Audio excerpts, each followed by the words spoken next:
Night falls on the Danube. A cold wind rattles the imperial tent. Inside, by a flickering lamp, sits the master of the world. But he isn't writing laws or war plans. He's writing to save his own soul. This is the private diary of Marcus Aurelius, and today we are stepping into his inner citadel. It creates such a vivid, almost claustrophobic image, doesn't it? It really does. We're so used to seeing Marcus Aurelius as a marble bust in a museum. You know, the blank eyes, the curly hair, completely stoic. Exactly, a statue. But here, in this setting, he isn't a statue. He's a man, huddled against the damp, likely in pain, just trying to find a reason to endure another day. And we know this text as the Meditations, which sounds so grand, so academic. Right, but we have to remember that title was added long after he was dead. To him, these scrolls were just simply titled To Himself. To himself. That distinction, it just changes the entire texture of what we're reading. It changes everything. When you pick up a memoir by a modern politician or a CEO, you know there's a performance involved. They know you're watching. They're curating their legacy. Justifying mistakes, selling you something. But these words... These were never meant for our eyes. It almost feels like an intrusion, us reading them. It is an intrusion. He likely would have been mortified to know that 2,000 years later, people are, dissecting his midnight thoughts. But that's exactly why the text is so powerful. It's completely unfiltered. It's not a sermon for the masses. It's a survival guide written for an audience of one. He isn't preaching to us. He's arguing with himself. He's arguing with himself, and he had a lot to argue against. I think there's a tendency to romanticize the good emperors of Rome. We imagine these white togas, sunny days in the forum, civilized debates. Right. But when you actually look at the years of his reign, 161 to about 180 AD, it sounds less like a golden age and, well, more like a horror movie. Horror movie is not an exaggeration. His reign was a time of absolute terror. He didn't spend his time in a palace in Rome. He wrote the majority of this text while campaigning against barbarian tribes, the Quadi and the Marcomanni and the Mud and Blood along the Grandual River. On the frontier. This was the northern frontier. It was cold, it was violent, and it was unrelenting. And he wasn't a young conqueror like Alexander the Great, just riding high on adrenaline. No, not at all. He was an old man by the standards of the time, and he was sick. The sources mention a chronic condition, likely severe ulcers, which gave him a weak stomach, and these terrible fits of headache. So he was physically frail? He could barely eat, he had trouble sleeping, he was physically frail, surrounded by death, and just utterly alone in his command. That isolation is palpable in the text. But it wasn't just the war on the border, was it? The sources paint this picture of the entire world collapsing around him. It was a systemic collapse. I mean, the sources describe a reign marked by calamities that just wouldn't stop. Like what? First, there was the Parthian War in the east. Then, the legions returning from that war brought back something far deadlier than an opposing army. They brought the pestilence. The Antonine Plague. Exactly. It was likely smallpox or measles, but on a virgin population. It decimated the Roman Empire. We're talking about carts piling up dead bodies in the streets of Rome. Absolutely. The army was so depleted, they had to recruit gladiators and slaves just to man the walls. And then, as if the plague wasn't enough, the source material notes floods, which had destroyed vast quantities of grain. So you have the plague, and then you have famine. Plague and famine. Imagine the crushing psychological pressure on this one man. You're the emperor. The crops have failed, your people are starving, a mysterious disease is rotting the empire from the inside out, and barbarians are hammering at the gates. And everyone, millions of people, looks to you for the solution. And amidst this external apocalypse, his personal life was crumbling just as fast. The sources are stark about this. He was a family man, he loved his wife, Faustina, and he was passionately fond of his children, but he watched them die. One by one. One by one, in infancy, in childhood. He buried almost all of them. By the end, only Commodus was left. And that's a tragedy in itself, isn't it? The source describes Commodus as weak and worthless. Marcus was a brilliant observer of character. He had to know. He knew that the son who would succeed him was unfit, yet he was the only heir left. It's a double heartbreak. He was looking at the future ruin of his empire in the face of his own son. And then the ultimate betrayal. Avidius Cassius. This was his most trusted general, a man Marcus relied on to hold the East together while he fought in the North. Right. When Marcus fell ill and rumors spread that he was dying, Cassius didn't mourn.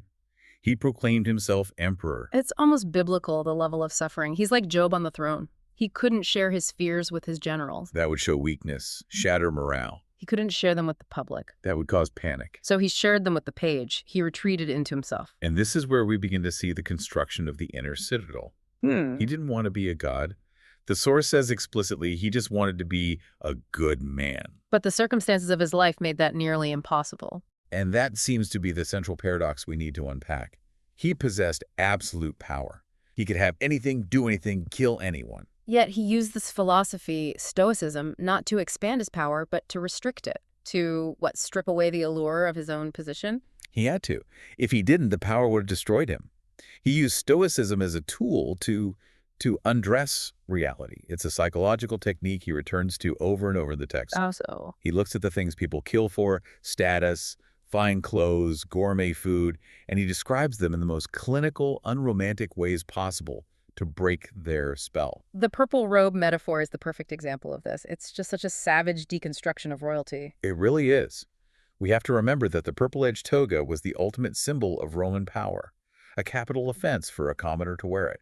It was the symbol of the divine right to rule. And what does he say? He writes to himself, "This purple robe is just sheep's hairs, dyed with the blood of a shellfish." He evaporates the magic. He takes the social meaning, the emperor, and throws it in the trash, leaving only the physical reality. It's just wool and snail blood. Why should I be arrogant about wearing wool and snail blood? Exactly.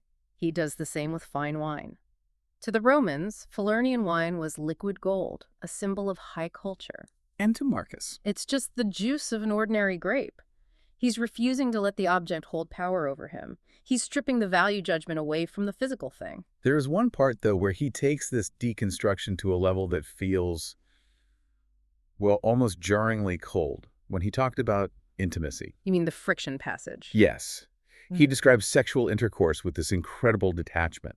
He calls it merely the attrition of an ordinary base entrail and the excretion of a little vile snivel. I read that and I felt a chill. It sounds like a man who hates being human. It does sound cynical to modern ears. It sounds like depression. But we have to look at the intent behind it. The source explains this wasn't misanthropy. He wasn't trying to say life is meaningless. What was he doing then? It was a defense mechanism against addiction. He was terrified of becoming a Caesar in spirit. What does that mean? A Caesar in spirit? He saw what happened to previous emperors, to Nero, Caligula, Domitian.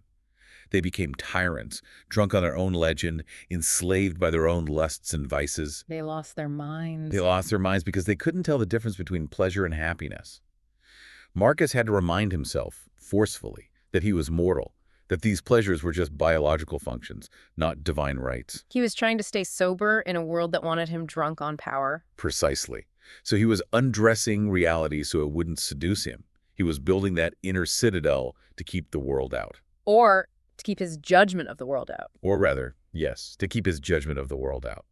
And this leads us to the core concept of his Stoicism, what he calls the ruling faculty, or Hegemonikon. Okay. It relies on one central dogma: we cannot control the world. Which, looking at his life, the wars, the plague, the dead children, the floods, was obviously true. He was the emperor, and he couldn't control any of it.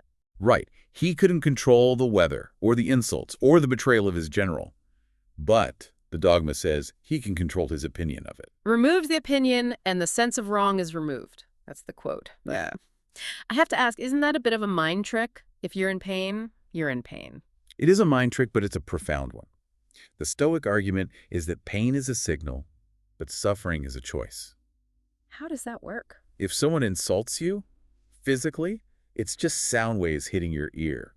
The hurt comes from your mind saying, how dare he say that to me? I am the emperor. I am disrespected. So the event is neutral. The sound wave is neutral. The evil only exists in my reaction. Exactly.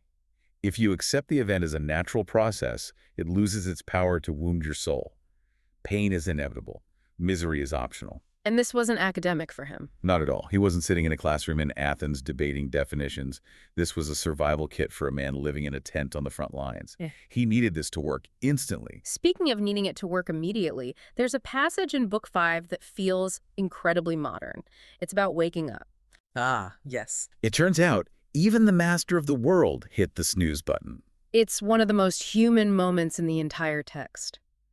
In the morning when thou findest thyself unwilling to rise. I love that he argues with himself. He's lying there in the warm blankets. It's cold outside. He knows the generals are waiting with bad news, and he asks himself, was I made for this, to lay me down in a warm bed? He knows it feels good. He admits it. But he asks, is this what I was created for? And he shames himself into getting up. But he does it by looking at nature. He says, look at the plants, the sparrows, the ants, the spiders, the bees. They're all working. They perform their tasks without complaint. And here he is, a man, the highest form of life, refusing to do the work of a human being because the blankets are cozy. He frames getting out of bed not as a job or a chore, but as his duty to the cosmos. If the bees can do it, surely the emperor can. It's discipline born of necessity. Yeah. And he needed that discipline because of the people he had to deal with. His daily preparation for social conflict it's intense. It is. It's like a pep talk for someone about to walk into the most toxic workplace in history. What does he say? He tells himself every morning, today I will meet the busybody, the ungrateful, the arrogant, the deceitful. That's quite a list to start your coffee with. It's a realistic list. He doesn't hope for a good day. He prepares for a difficult one. He knows people are going to be annoying, selfish, and treacherous. But here's the twist that I find so fascinating. He acknowledges they are terrible, but he doesn't respond with hate. He doesn't say, and I will crush them. No. And that is the ultimate Stoic challenge. He reminds himself that these people act this way out of ignorance. They don't know good from evil. They're confused. They're confused, but he knows. Therefore, he cannot be angry with them. He writes that they are his kinsmen. We are born for cooperation, like feet, like hands, like eyelids, like the rows of the upper and lower teeth. That image of the rows of teeth is so visceral. Think about it. Teeth clash. They grind against each other. They are hard and unyielding. But they must work together or the body dies. He saw the ungrateful and arrogant as necessary parts of the whole. He had to work with them. It's so easy to read these Stoic maxims and picture Marcus as a statue. Cold, unfeeling stone. A robot. A robot who calls his own robe sheep's hair and intimacy friction. But the sources give us a glimpse of a very different man underneath all that philosophy. We see that in the appendix, right, in his correspondence with his tutor, Fronto. We absolutely do. This is where the mask slips. This is where the Inner Citadel opens the gates just a crack. These letters are shockingly tender. This is the man who runs the empire, writing to his old teacher with words like, farewell, my Fronto, my life and my delight. And Fronto writes back with equal affection. But look at what Marcus says specifically. I love you more than you love yourself. More than you love yourself, that's profound. This proves he wasn't a robot, he wasn't emotionally dead. Not at all. He felt deep love and consequently deep pain. He worried about Fronto's health constantly. He grieved when Fronto suffered. He even mentions weeping over the loss of his children. Which to me makes his discipline even more impressive. He wasn't stoic because he didn't feel. Yeah. He was stoic because he felt too much. He needed the armor because he was vulnerable. That's a brilliant way to put it. He needed the armor to survive the losses. He was a man of immense sensitivity, forced to live a life of immense brutality. And as he aged, that armor was tested by the ultimate challenge, the approach of his own death. The text shifts in the later books. You can feel the exhaustion. He views life as a warfare and a mere pilgrimage. He was tired of the fighting, tired of the plague. He seems ready to leave. How does he come to terms with it? He uses a visualization technique. He looks back at history. He visualizes the pomp and glory of Augustus's court, the first emperor, the golden age. He pictures them all there, the wives, the children, the generals, the schemers. The whole court was the center of the universe. And he asks, where are they now? They're all dead. They have turned to fables or oblivion. He lists them. Camillus, Piso, then Augustus, then Hadrian, then Antoninus Pius. All these great names just out of date. He's realizing that his own court, his own struggles, his own fame will vanish just the same. But he doesn't do this to depress himself. This isn't nihilism. He does it to find peace. If death is just resolution into the elements, if it is natural, then it cannot be evil. That's the bedrock of his faith, isn't it? Nothing that is according to nature can be evil. It is. He is comforting himself. He is telling himself that it's okay to let go. Yeah. He doesn't have to hold the world on his shoulders forever. He is practicing how to die. There's that image he uses near the end of the olive. Yes. Pass then through this little space of time conformably to nature, and end thy journey in content, just as an olive falls off when it is ripe, blessing nature who produced it, and thanking the tree on which it grew. That image of the ripe olive falling, Mm. it's so gentle compared to the violence of his life. It's not being ripped away, it's letting go. It is the ultimate resignation. He accepted his lot. Think about the arc of this man's life. A man with absolute power who could have had anything chose discipline. He chose service. He chose to be good in a world that rewarded being bad. And his end was tragic. We know he died in a military camp near Vienna, likely of the plague that he spent his reign fighting. He was fighting a war he didn't start. And he was leaving the empire to a son, Commodus, whom he must have known would ruin it. Everything he worked for was about to collapse. By external standards, the standards of the world, his life ended in failure. The peace didn't last, the son wasn't worthy, the empire began its long fall. But that's the external view. That's the view of the historian. Exactly. By his own standards, the standards of the Inner Citadel, he triumphed.